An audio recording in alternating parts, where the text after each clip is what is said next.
Isso aí, pessoal. A gente está aqui com a live espiritualmente, mais uma noite, nesse dia 27. E eu espero que seja uma reflexão rica com o Padre Amarildo, esse grande amigo, essa pessoa que eu admiro tanto, que já vai entrar aqui na live com a gente. Vocês que estão entrando novamente, obrigado pela compreensão de vocês. É apenas para a gente poder fazer esse movimento aí, né, diante da tecnologia. Enquanto isso, o pessoal vai entrando e eu já vou convidar o Padre Amarildo assim que ele entrar. Assim que sinalizar a entrada dele, pode ter certeza que nós vamos fazer uma excelente, eu não tenho dúvida que vai ser uma excelente reflexão, tá? Deus abençoe todos vocês que confiam no nosso trabalho. E assim que o Padre Amarildo entrar aqui, eu já vou enviar esse convite para ele. Um instante. Já pedi ele para entrar, se o Padre Amarildo já estiver presente aí, é só ele dar um sinal aqui que eu estou enviando esse convite para ele também. Fazer isso de uma forma aqui para que ele possa perceber. Enviando aqui. Já enviei o convite para ele, só aguardar, ok? E enquanto vocês entrando, o Padre Mario já está aqui presente. Instante, Padre, que eu já estou enviando o convite para o senhor aqui novamente. Tá certo. Estou aguardando ele entrar, enquanto isso vocês vão convidando outras pessoas, pessoal. Olá, Padre. Boa noite. Sua bênção. Deus abençoe. Desculpa aí o atraso, viu? Que eu estava jantando isso. na casa de uma família e não podia sair correndo demais. Ok. Que bom, que alegria que eu tô depois de tantos anos revê-lo. Eu tava com saudade, Que bom, agradeço de coração. né? O pessoal aqui de Pará de Minas com certeza também está com muita saudade e ansioso para escutar todas essas reflexões que o senhor tem, que são sempre maravilhosas e tão sábias, né? O senhor está me ouvindo bem? O pessoal aí, se Estou estiver podendo também, está ouvindo bem? ouvindo Ok. bem. Graças a Deus.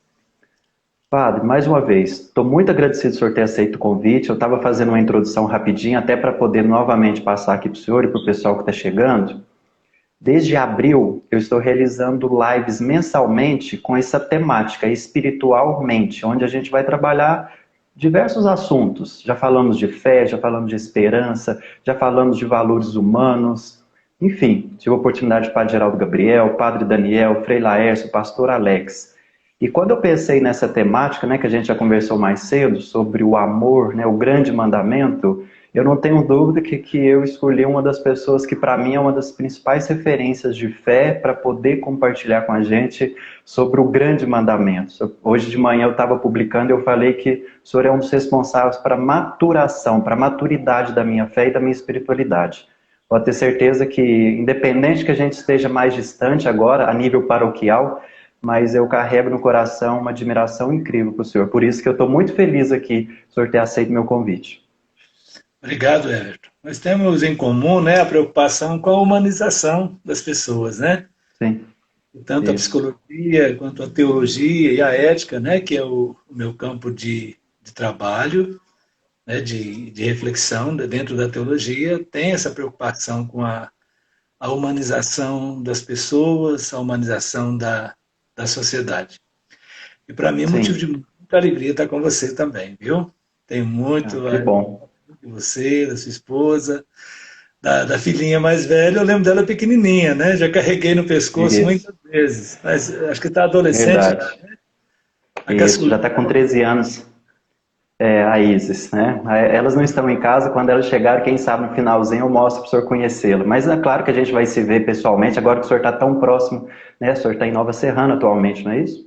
Isto, Isso. aqui Padre, no então vamos lá. Estados Esportivos. Ah, ok, ok. Padre, nós pensamos sobre esse grande mandamento, né? O amor de Deus, amar a Deus sobre todas as coisas, ao próximo como a si mesmo. Como que a gente pode pensar de fato nessa temática e a gente entender melhor, muito além de um contexto fechado, mas muito aberto de uma maturidade aí para a gente compreender esse grande ensinamento que Jesus nos deixou, Padre? Olha, a primeira coisa, né, é compreender que Deus é amor e que o amor não quer ser temido, o amor quer ser amado.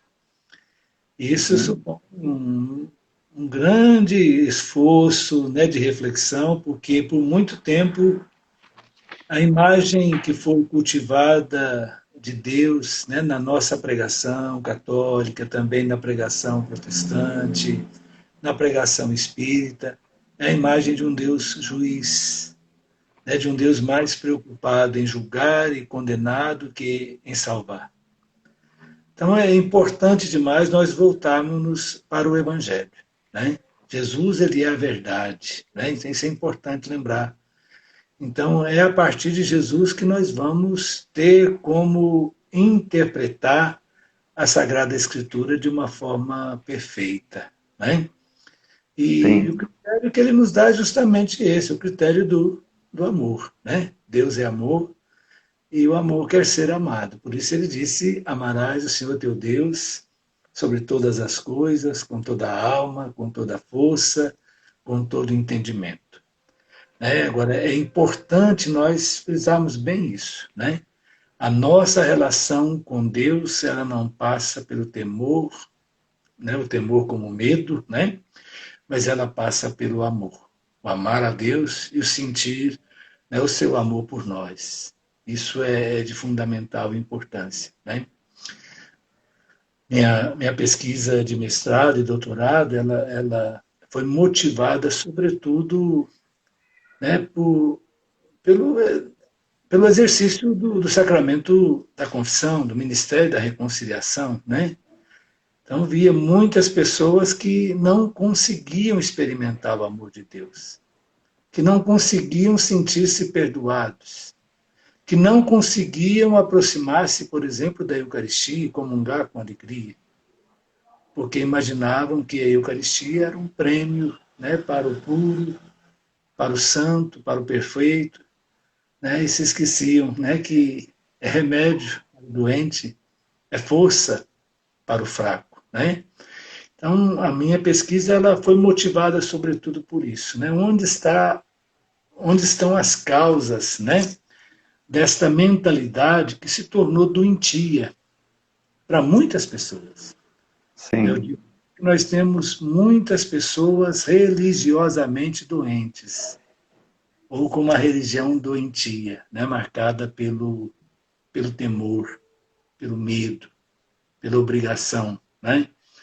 Pessoas que se sentem não salvas e libertas pela Páscoa de Cristo, mas escravizadas pelo medo, né? Pelo medo de Deus. Então, essa experiência do amor de Deus ela é fundamental, né? Para podermos amar também as outras pessoas. Né? Para Isso podermos ainda é amar. muito comum, padre? Esse temor, né, diante dessa pesquisa, de todos os estudos, mas nas práticas hoje pastorais, em todos os espaços que o senhor frequenta, ainda é muito presente? Ô Everton, infelizmente, tenho que dizer para você que sim, viu? E hoje estamos vendo uma onda de conservadorismo no meio dos jovens. Né? Jovens com saudade de um tempo que não viveu. Né? Então, o padre Uhum. de batina, né?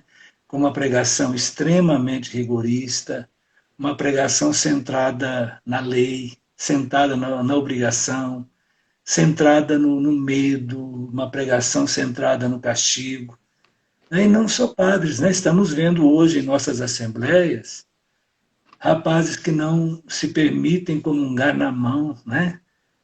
Porque acham que não são dignos de tocar, né, no corpo do Senhor. Meninas, moças lindas, vestidas, né, com véu, com um vestido, vestidas de velhas, né, porque acham que não podem deixar transparecer, né, a beleza do corpo, a beleza do rosto. Né, e se pudessem, se cobriam todas como as mulheres, né, lá nos países, né, onde prevalece o xiismo, né, o islamismo xiita, né? Sim. Então, pudessem usariam burca para se esconder, né? Mas estamos vendo crescer essas espiritualidades aí um tanto do século XVII, XVIII, que começam a entrar, né, na vida de muitos jovens. Então, infelizmente, é uma verdade, é uma realidade que tem voltado, que tem retomado. Né? E hoje vemos assim uma pregação centrada no amor, ela não faz muito sucesso, não, viu? Uma pregação centrada no amor, hoje ela é rechaçada por muitos, porque querem uma pregação rigorosa, não é uma pregação rigorista, mas é uma pregação centrada no pecado, no juízo de Deus, no castigo, e se puder, né, no inferno, no fogo do inferno e assim por diante. Né? Da Jesus, culpa, né? sim, Da culpa, né? acentuando o sentimento de culpa, né? E é o ponto É. de encontro, viu? E como psicólogo, até gostaria até de dizer para você, viu, que a superação, né, do rigor jansenista, né, foi a corrente que eu trabalhei, ela se deu muito mais pela ação da psicologia do que pela teologia. Viu? Então, a psicologia ajudando as pessoas a perceber que nem tudo é pecado, né? Que nem tudo é motivo de culpa, né? Que muitas coisas são naturais, né? Que muitos sentimentos são naturais na vida da gente.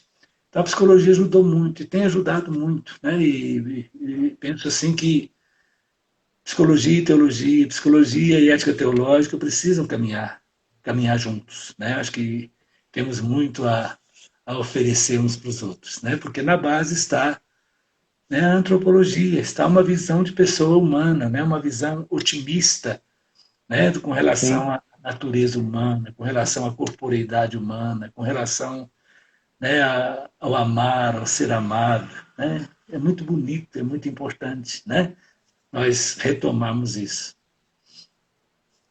Eu não tenho dúvida, padre. Eu vou dizer para o senhor dessas experiências de quase 12 anos na psicologia, essa fala do senhor me, assim, me motiva, me impulsiona a pensar que, e sentir que eu acredito que eu estou nesse propósito mesmo de desconstruir, dentro do contexto terapêutico, essas regras, esse peso. É muito comum hoje, um grande número significativo das pessoas que trazem tudo isso que o senhor está dizendo mesmo, né? E, ou seja, eu sempre gosto de fazer essa proposta onde nós não temos essas obrigações, nós temos sim alguns deveres, algumas percepções, mas elas possam de fato mudar essa ótica que veio dessas nossas histórias, de séculos passados, da nossa geração. Nós não estamos julgando eles, eu sempre gosto de trabalhar isso na psicoterapia. Não é um julgamento que foi certo ou errado, mas é um novo olhar, é um olhar de fato de acolhimento. E isso, de fato, está adoecendo muito o emocional das pessoas. Quantos e quantos adoecimentos,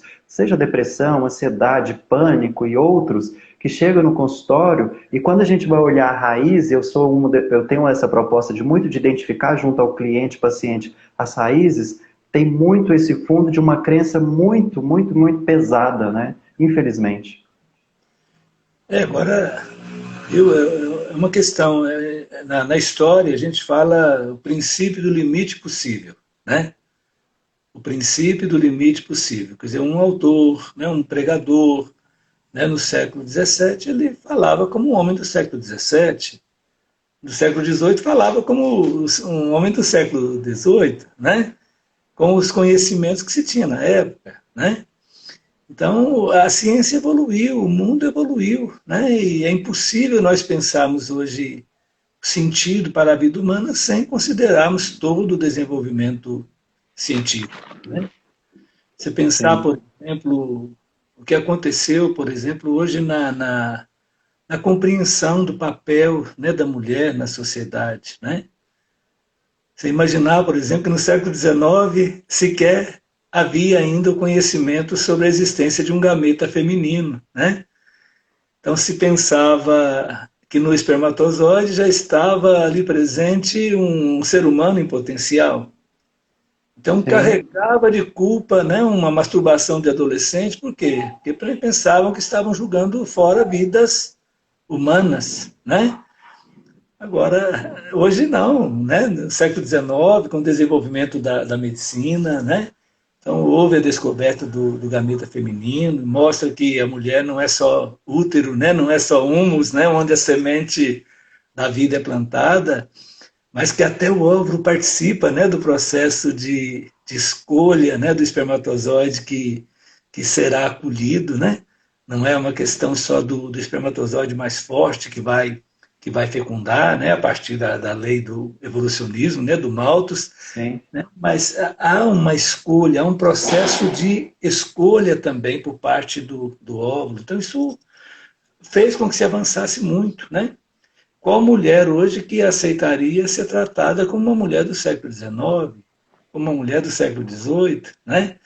Então, evoluiu, o mundo mudou, né? A forma de compreensão, né, do ser humano, da biologia, né, da sexualidade, da afetividade, mudou, né? E não tem jeito de voltar atrás, né?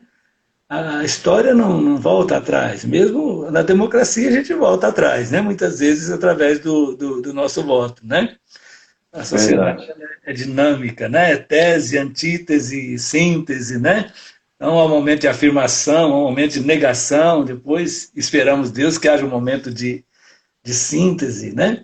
Mas na vida da gente é isso, né? Então, é importante nós compreendermos essa dinamicidade que caracteriza a vida humana e esse fato novo, né, que a ciência nos proporcionou para compreendermos com maior profundidade o sentido da vida, né, do ser humano aqui nesse mundo. Padre, o que o senhor acredita que hoje é o desafio para nós ver esse Deus amor? Claro que o senhor já fez uma introdução assim muito clara, muito bem objetiva e pontual, mas nas suas experiências, né, de vida, não só religiosa, mas humana, desses estudos, o que o senhor acredita que nossos tempos, qual que é esse desafio para ver esse Deus amor? Quando a gente pensou lá de o amor, amar a Deus sobre todas as coisas, mas é um olhar a um Deus sobre todas as coisas, mas a partir de um amor. É. Agora, foram séculos de pregação católica, protestante, né, baseada no temor, né? Então, se falava do juízo pessoal, do juízo final, né, como algo terrível, como algo catastrófico, né? Se falava da imagem de um Deus terrível, né, mais preocupado em condenar e castigar do que em salvar, né? Eu estava lendo um texto há poucos dias, né, uma obra do século XIV, da espiritualidade espanhola, de Luís de Granada, né, o Tratado da Oração. Para ver, assim, é base, né?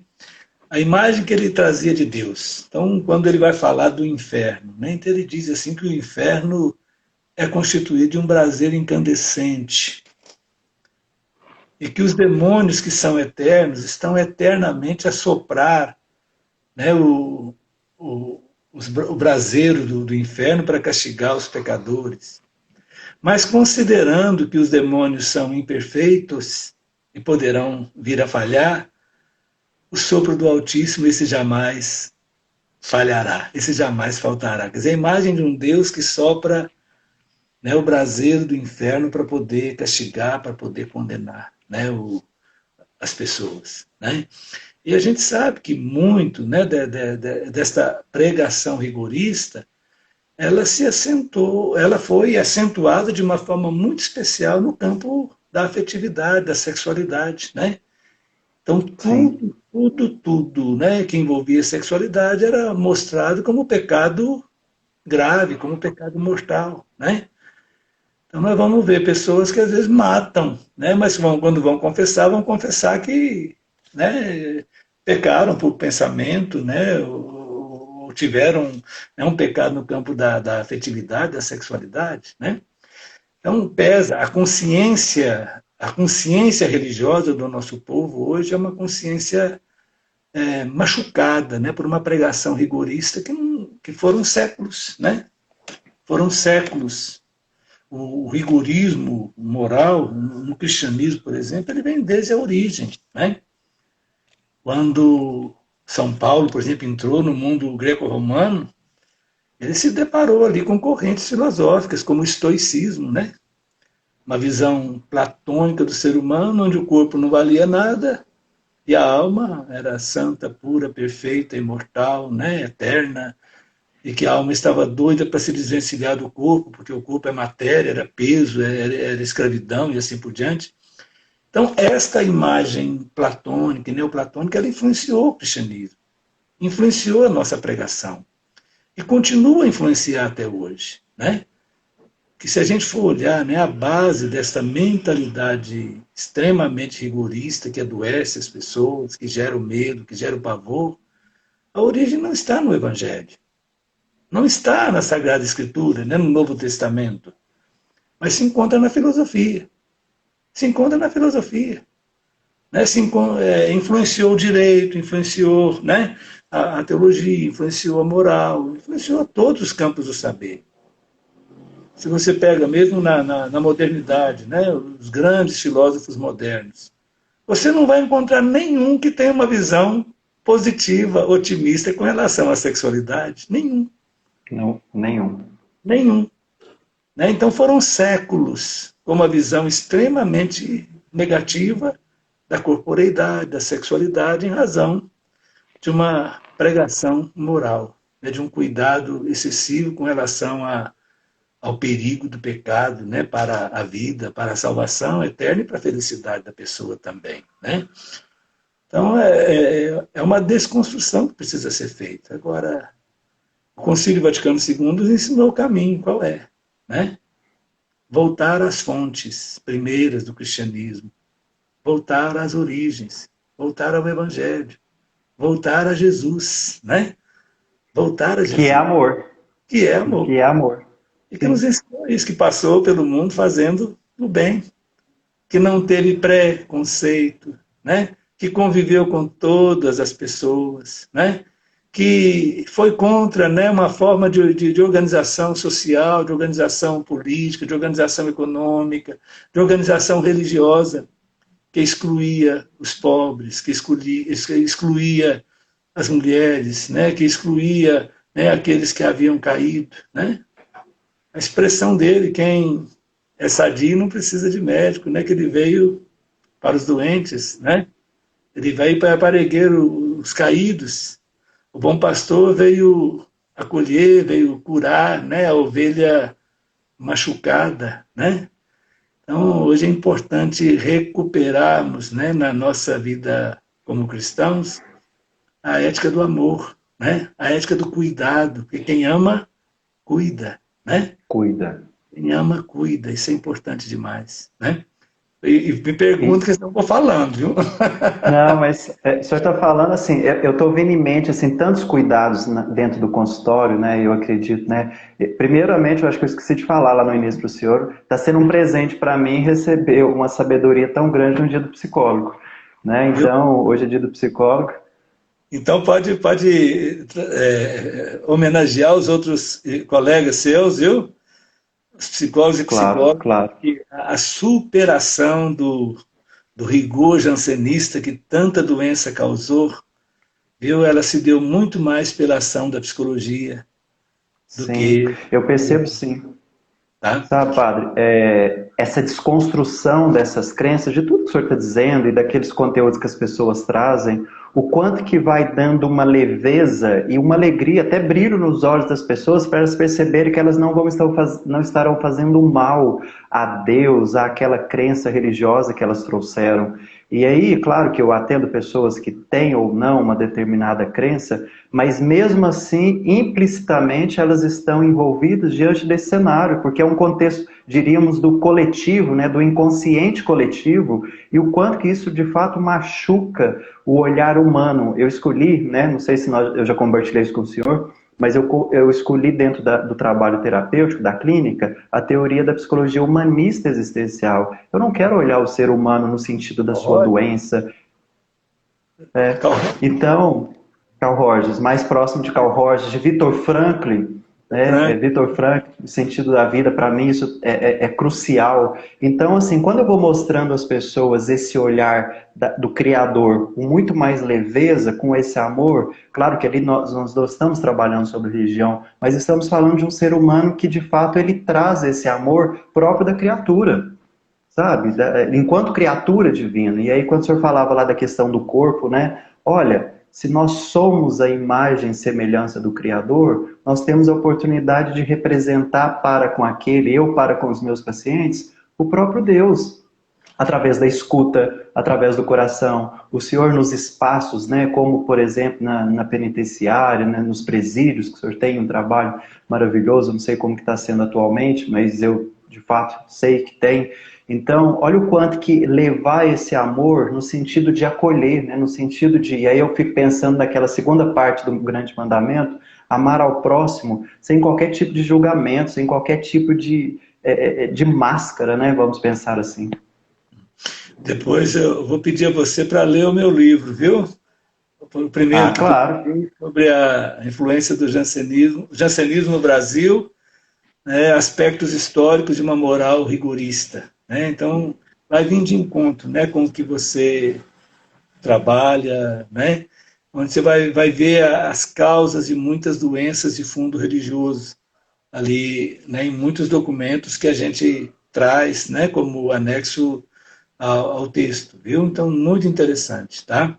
É, Sim, agora, a gente fica triste é isso, né? Porque vê que, né, nesta história, né, dinâmica ou dialética, né, esse retornar, quer dizer, a uma visão rigorista, né, a uma visão, né, onde a sexualidade, a humanidade, a corporeidade, tudo passa a ser negado, questionado, né, e vista como fonte de pecado, de morte, é muito triste, né?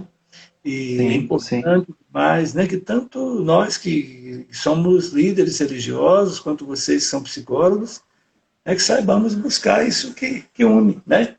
Ajudar as pessoas a se libertar do medo, né?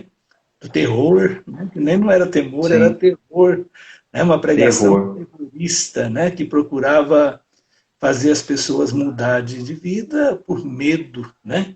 Por medo de condenação, né? Uma verdadeira tortura religiosa que muita gente sofreu, né? Sim. E agora Padre, é sou... recente, né? É recente o Sim, caminho, a psicologia é recente, né? A mudança também da teologia moral é recente, né? Depois do Concílio Vaticano II, depois dos anos 70, né, que começa todo esse processo de renovação, né, de uma interpretação mais humanista, né, do ser humano, da ação do ser humano, né, onde o sim. personalismo, tratar o ser humano como pessoa, né, o refletir sobre a dignidade, né, do ser humano, homem, mulher, né? Então é uma missão que nós temos que assumir com muita coragem, com ousadia, né? Sim. E aí, pensando nessa coragem, nessa ousadia, quando a gente pensa nessa segunda parte do grande mandamento aí, que é amar ao próximo, o que o senhor acredita que hoje pode ser uma reflexão para a gente entender muito além daquilo que o outro faz? Eu percebo, sabe, padre, no consultório, essa troca, esse condicionamento ainda muito presente, né? As minhas carências, eu faço algo para o outro porque eu quero algo em troca. E aí não há uma leveza, não há uma naturalidade, não há um amor incondicional. Infelizmente, ainda muito amor por interesses, né? Semana passada, por exemplo, eu fazia uma live sobre o saber falar não e o ouvir o não. Quantas pessoas hoje, de fato, nessa relação de amor, família, sociedade, ainda tem essa dificuldade, né? Porque eu amo a partir da condição que o outro me oferece, não por aquilo que ele é. E eu percebo, isso é uma grande dificuldade de nós seres humanos. O Everton, nós vivemos um momento de crise, né, de humanidade, né? Momento de crise profunda, de humanidade mesmo, né? Porque o Papa Francisco até tem falado, né, da chamada globalização da indiferença. Ele, na ilha do sul da Itália, de Lampedusa, né, que é a porta de entrada para milhões de africanos fugindo da guerra, fugindo da fome, ele pronunciou um sermão muito forte, né, em 2013, e esta palavra dele continua ecoando, né? Porque vivemos numa sociedade profundamente individualista, né? E o individualismo traz o relativismo ético, né? Numa sociedade egoísta mesmo, né? Numa sociedade que hoje está trocando o ser pelo ter, pelo possuir, né? Numa sociedade que quer construir muros, né? e vê com normalidade Trump querendo construir um muro, não separando os Estados Unidos do Canadá, né? Mas separando a América rica do norte da América Tá bom. Latina, do Caribe, da América pobre, veem com normalidade, batem palmas. Estamos vendo, né, a questão hoje dos imigrantes, a questão dos refugiados, milhões. Né? O que aparece na televisão é o que envolve a Europa, né? São imigrantes, né, que vêm da África querendo entrar Ah, através da Itália, são imigrantes, né, do Afeganistão, do Iraque, da Síria, né, tentando entrar, né, na Europa a partir da Grécia e Turquia, né, e vão para o leste europeu, milhões. Mas na América Latina, no Caribe, é uma realidade muito triste hoje de migrações em massa. Né? Por quê? Porque estamos vivendo nesse momento né, de uma banalização da vida, da morte, né? Um momento em que a indiferença começa a tomar conta da vida de muita gente, né? Muitas vezes a gente pensa que o contrário do amor seja o ódio, mas não é. É a indiferença. o Contra o egoísmo, né? ódio, contra o ódio a gente tem defesa. Você pode fugir, você pode, né, andar armado, né, como estão falando, ensinando. Uhum. Mas com relação à indiferença, não, você não tem defesa. Né? Quando o ser humano é tratado como um número, né, como acontece nas prisões, quando o ser humano é tratado como uma coisa, né, ou nem é considerado, né, como milhões nesse nosso mundo. Né? Papa Francisco, nesse sermão em Lampedusa, né, ele repetiu duas perguntas muito importantes que estão lá no livro do Gênesis. A primeira ao Adão, né, depois do pecado. Adão, onde estás? Por quê? Porque o ser humano ele vai esquecendo que é criatura. Né? Ele quer ser Uhum. criador, ele quer ser Deus, ele quer ser Senhor absoluto. Né? Vai destruindo a natureza, vai queimando, vai destruindo pessoas, vai passando por cima de todos, né? Basta ver, por exemplo, aí a última reforma trabalhista que foi feita no Brasil, que direito que sobrou para o trabalhador, né? Pior do que a escravidão. Ver essas reformas da Previdência que estão, né, encaminhando a destruição, né, do estado de bem-estar social que caracterizou, né, a Constituição de 1988. Né? Então estão destruindo os direitos porque a pessoa não é considerada. O pobre não é considerado, o negro não é considerado. Né? Vidas negras, né, têm que ser respeitadas, mas a vida pobre tem que ser respeitada, todo mundo tem que ser respeitado. O ser humano é pessoa. E Sim. como pessoa portador de dignidade deve ser respeitado. Né? Então hoje nós estamos vivendo esse momento de extremo individualismo, né? De extremo individualismo. Tudo tem que passar pelo eu acho, eu sinto, eu penso, eu sei, né? Então o indivíduo começa a ser o centro, né, de todas as decisões. Mas Para nós, estamos vivendo na para nós na sociedade, psicologia é o ego, né? é o Para nós ego. na psicologia é o ego, né? O egoísmo, né? A arrogância que vai se desdobrando a esse mal, né? E que vai se Na tornando religião, cada vez mais. e na religião a gente Pode fala de uma falar. egolatria, né? Antigamente falava da idolatria, né? Mas hoje é uma egolatria, quer dizer, é um culto ao ego, né? Sim. Eu tenho direito, eu posso, né? E vai por aí, está presente em tudo, né? Na Sim. ciência, E aí, né? quando a gente vai pensar no grande mandamento de Jesus, ou seja, a minha religião, eu tenho muito cuidado hoje, sabe, padre? A minha experiência na psicologia, um dos meus melhores amigos, eu tive muitos amigos dentro da sala de aula, claro, da faculdade, mas a oportunidade que eu tive de ter uma aproximação com um pastor, na verdade foram com 2, 3 pastores em alguns períodos, foi compreender que eu não tenho a minha religião. não é meu. Quando o senhor falou isso dessa egolatria, né? Eu pensei o quanto que essa transformação que a psicologia me ajudou a pensar, muito além daquele jeito muito fechado que eu tinha, próprio da formação e aqui, né, cultural, social, dos princípios dos meus pais que fizeram o melhor, é claro, mas o quanto que aquele olhar que uma convivência com um pastor de outra religião, né, com um líder religioso de uma outra fé, de outra denominação diferente da minha, me ajudou a olhar além da montanha, né? Além do horizonte, que era muito do eu. É a minha religião que vai levar para o céu. Não, não é bem assim, né? Não é só isso. Isso é muito pequeno, isso é muito reduzido. É reduzir demais a proposta do amor a Deus. Como todas as coisas, amor ao próximo. Eu gosto de falar assim, sabe, Everton? Que religião é bom, mas é ruim. É ruim, mas é bom, né?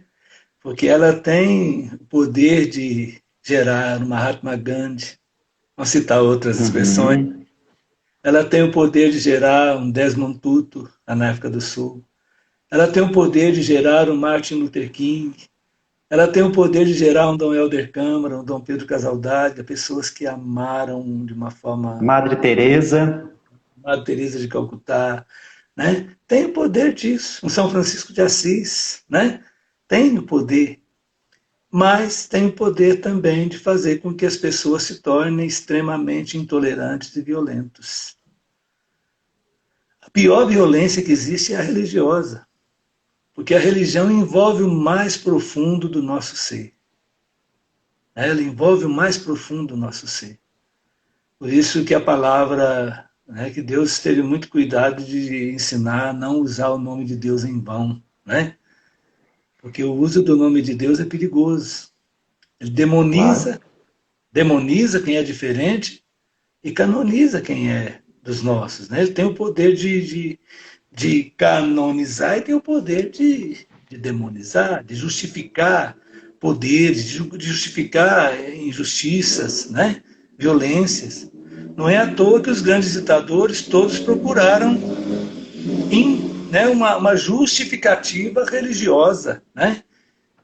Presente em códigos de normas morais, né? Todos. O nazismo tentava justificar o holocausto judeu com religião. Né? Na África Sim. do Sul, os brancos africanos procuravam justificar o apartheid, né? na religião, se considerando os eleitos. Né? Martin Luther King se rebelou, né, contra uma pregação religiosa que apartava negros e brancos, né, no interior de um mesmo país, de uma mesma região, de uma mesma escola, né, impediam que frequentasse os mesmos lugares. Agora, por isso que eu falo, né, temos que voltar ao Evangelho. Temos que voltar ao Evangelho. Não é a Bíblia, não, viu? Eu digo assim, que a Bíblia se justifica tudo. Uma É leitura verdade. fundamentalista da Bíblia, ela justifica tudo. Ela justifica violência, preconceito, guerra. Justifica tudo. Até matança de crianças. Abusos, tudo, tudo, tudo. Viu? Agora, por isso a gente tem que voltar a Jesus. Viu? Voltar ao Evangelho. A religião verdadeira passa pela experiência do Deus de Jesus. Né? Que é amor, que é misericórdia, que é compaixão. Né?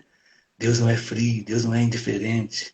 Ele nos ama, Ele nos quer bem, Ele quer a nossa vida, Ele quer a nossa felicidade, Ele quer a nossa salvação, né? A nossa realização como pessoa humana. Isso é muito bonito, é muito importante. Né? E estamos juntos, viu? Padre, sim, eu vou fazer uma ponte para a terceira parte aí, que é de manhã eu comentava isso com o senhor. Se tem uma das propostas essenciais dentro do consultório, principalmente nessa temática que nós estamos trabalhando, e tem me instigado nesses últimos meses, é quando eu me coloquei muito diante da palavra que Jesus disse, ao próximo como a si mesmo. Eu percebo que aquilo que chega, e muito provável que o senhor tem inúmeras, centenas e milhares de experiências, eu vou dizer para o senhor que essa terceira parte desse grande mandamento, que é amar ao próximo como a si mesmo, também está adoecendo muitas pessoas, né? Porque eu percebo que as pessoas estão olhando muito para essas duas primeiras partes, ou trazem uma crença sobre essas duas primeiras partes, que são fundamentais, que é base, mas o como a si mesmo é esse tripé. Se a gente pensar nessa tríade, é pensar lá na trindade, naquilo que se completa. Não se completa pelas duas primeiras partes, se completa como a si mesmo, ou seja, esse cuidado, a importância, né? E aí eu vou trazer para uma prática, né, que o senhor teve a experiência de conhecer a minha família, é compreender que é muito importante os meus filhos, as minhas filhas, sim, mas eu preciso mostrar para elas que na vida eu também preciso me cuidar. Eu preciso cuidar da minha mente, da minha saúde, de todas as relações da minha vida como um todo. E não mostrar que apenas elas são as mais importantes. Eu escuto muito isso, quantas mães que chegam e de fato angustiadas, sofrendo, porque depois de certa época, depois que os filhos, né, voam, diríamos assim, o ninho fica vazio. E agora? Ele não me vê, ele não vem, ele não é grato mais, ele não me procura. Ou seja, é um descuidado com aquela mulher, é um descuidado com aquele homem, é um descuidado com a vida humana, pessoal.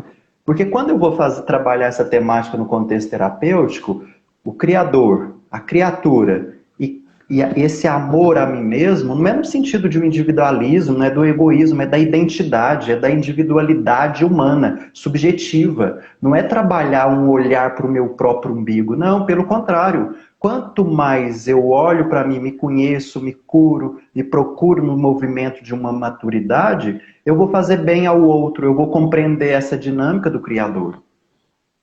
Eu só acho, viu, Everton, que é impossível separar, viu?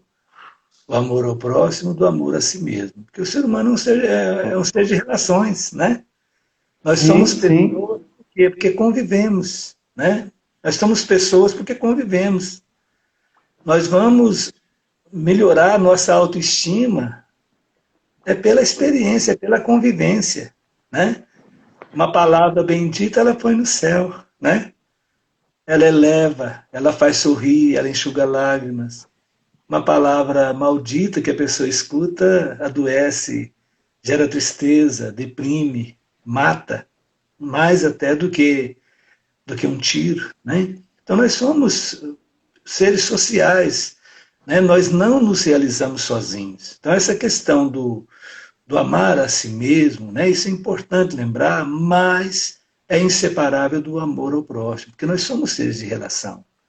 É na perfeito. relação, é na convivência que nós vamos alcançar, né? Que nós vamos alcançar a autoestima, que vamos encontrar, né? A autorrealização, que vamos trilhar esse caminho em busca da felicidade.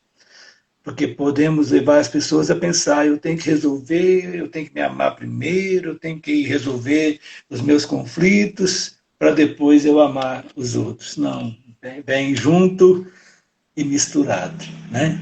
É um Vem junto conjunto. e misturado, né? É na convivência, né? Agora, com certeza, aquilo que nós recebemos das outras pessoas influi, né? No nosso bem-estar, na, na, na, na, né? Essa visão positiva da nossa própria vida, né? Na autoestima, né? Então, o que nós Sim, ouvimos, o que nós experimentamos dos outros, né? Então, a experiência do amar e do ser amado, né? Do cuidar e do ser cuidado, né? cuidado. Eu digo assim que outro dia eu falo, conversando com os amigos, eu falava, né? Benditos sejam os salões de beleza, que as mulheres vão bem antes, né? Antes da pandemia, pelo menos, elas vão bem antes, né? Da hora para poder conversar, falar, né? Hablar, parlare, né? Isso é importante, vamos para conversar. Até benditos sejam os botecos, né? Que os homens vão também no final de semana para falar, para conversar, para desabafar, né? Porque hoje estamos vivendo nesse tempo que as pessoas não têm tempo mais, né? Para ouvir, né? Quantas pessoas com baixa estima que você se encontra, por quê? Porque não estão experimentando amor, ser amada, ser cuidada, né? Por isso não estão dando conta de amar, não estão dando conta de cuidar, perderam a Sim, autoestima, né? Não estão cuidando do próprio corpo, né? Não estão levantando cedo, não estão fazendo caminhada, né? Às vezes para até de tomar remédio, né? Então, é junto, né? É junto e misturado. É cuidar de si, mas Sim. cuidar do outro, cuidar de si, é convivendo, né?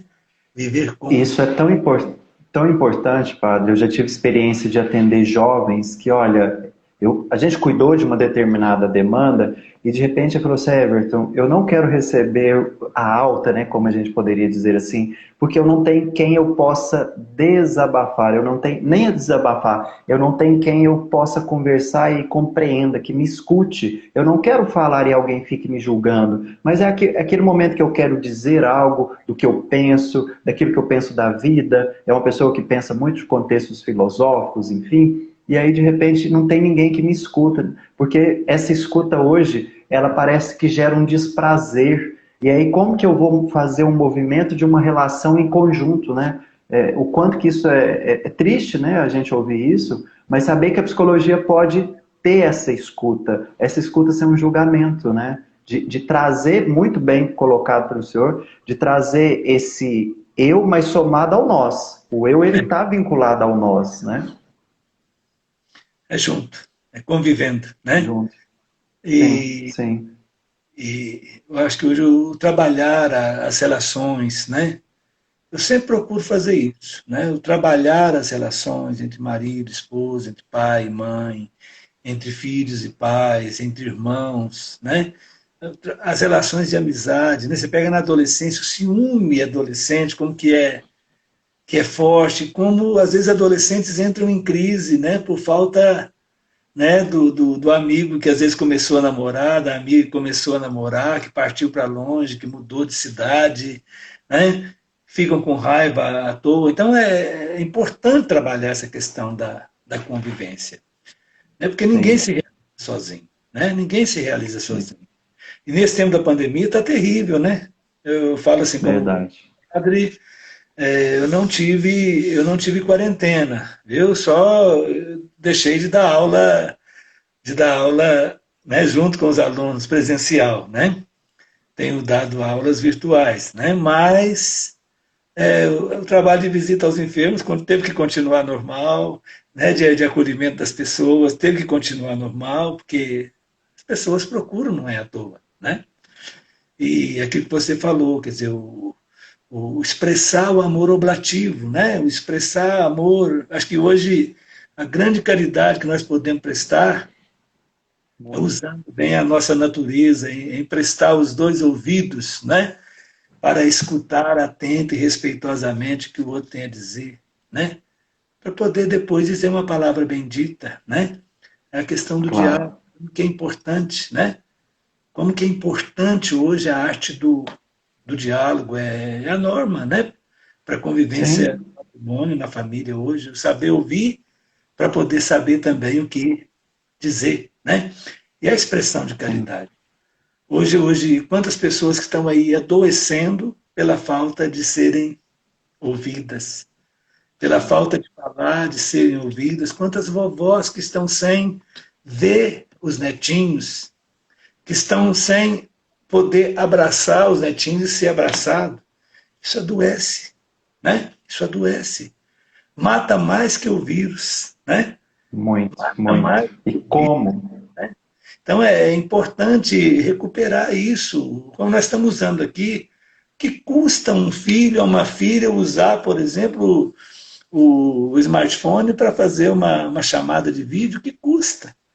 Que custa dar um telefonema, que custa mandar uma mensagenzinha, que custa declarar amor, dizer eu te amo, né? Que custa? Porque tem sido a causa de muitas doenças Sim, mesmo. sim, E que sim. remédio não cura, que remédio de depressão não cura, o que a pessoa está precisando é colo, né? É cuidado, Escola, isso. é É, colo, é o carinho, encontro com o coração, né? é amor. É a fala que vem do coração, desse amor. Padre, eu estou percebendo aqui quantas pessoas que têm uma admiração, um carinho por todas essas, né, essa reflexão que o senhor tem aqui para nós. E antes de encerrar, eu queria que o senhor deixasse assim para nós essa mensagem assim final mesmo. Eu estou muito feliz. Se pudesse, a gente ficasse aqui horas, porque a sua escuta, a sua reflexão, ela nos provoca aí além daquilo que a gente pode, né? É criar novas possibilidades, que eu falo.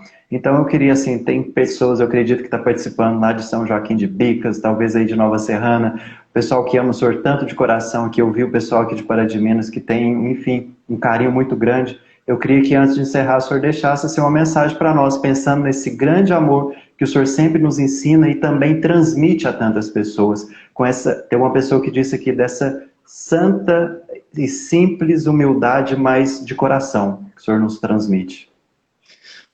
Olha, outro dia eu fui visitar uma senhora doente, muito doente, e ela dizia para mim: padre, com a dor eu já me acostumei, porque dói tanto e dói sempre, mas o que me faz sofrer é o abandono dos meus filhos, é a distância dos meus filhos. Vamos cuidar, vamos amar, né? Enquanto nós temos, né?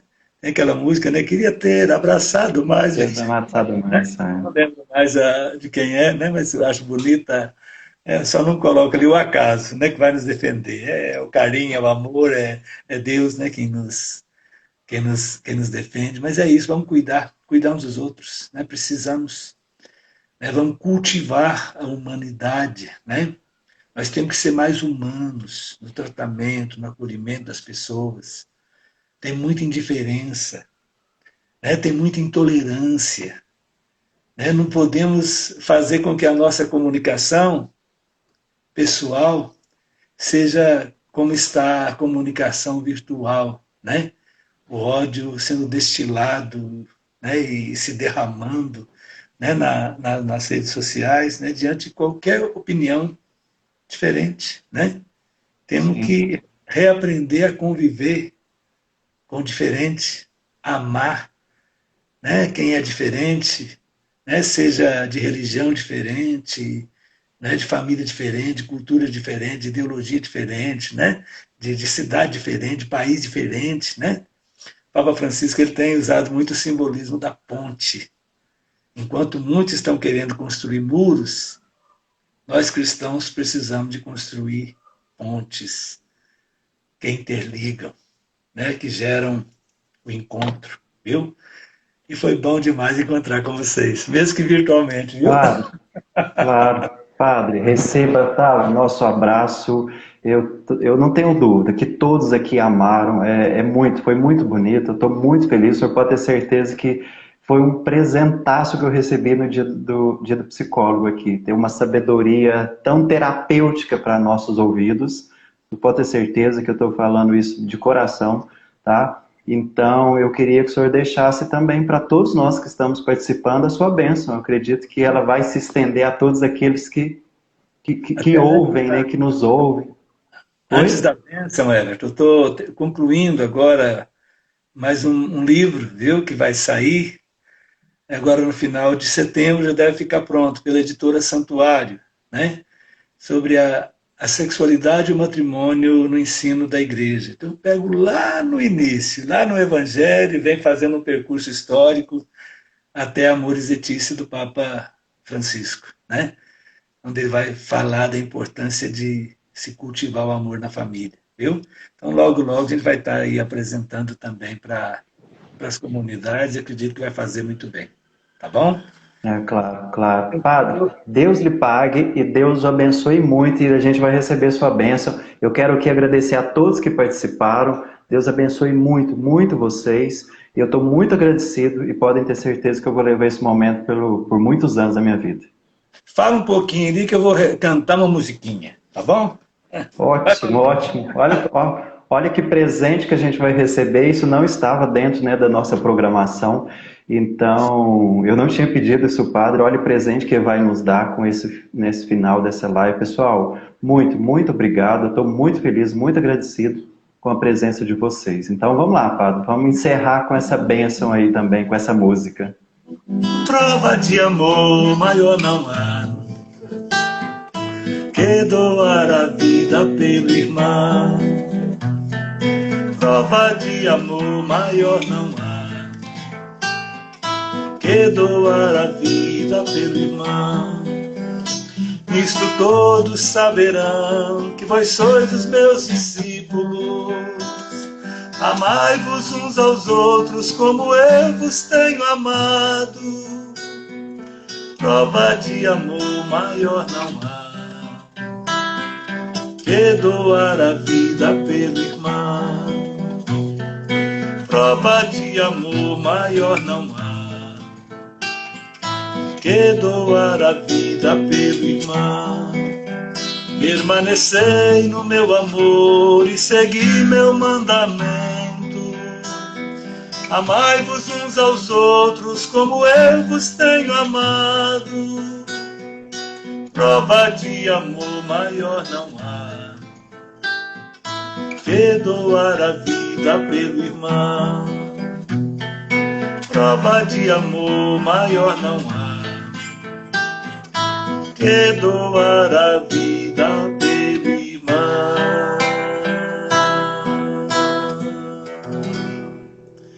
Pai nosso que estais no céu, santificado seja o vosso nome. Venha a nós o vosso reino. Seja feita a vossa vontade, assim na terra como no céu. O pão nosso de cada dia nos dai hoje. Perdoai as nossas ofensas, assim como nós perdoamos a quem nos tem ofendido. E não nos deixeis cair em tentação, mas livrai-nos do mal. Amém. Amém. Senhor Deus da vida, Deus amor, Ele nos abençoe em nome do Pai, do Filho e do Espírito Santo. Amém. Tchau, Padre. Eu vivo com a pureza da resposta das crianças. É a vida, é bonita e é bonita. Viver e não ter a vergonha de ser feliz. Cantar e cantar e cantar a beleza de ser um eterno aprendiz. Eu sei que a vida devia ser bem melhor e será, mas isso não impede que eu repita. É bonita e é bonita. Leleô, viver e não ter a vergonha de ser feliz. Cantar e cantar e cantar a beleza de ser um eterno aprendiz. Eu sei que a vida devia ser bem melhor e será, mas isso não impede que eu repita. É bonita e é bonita. É bonita e é bonita. É bonita e é bonita.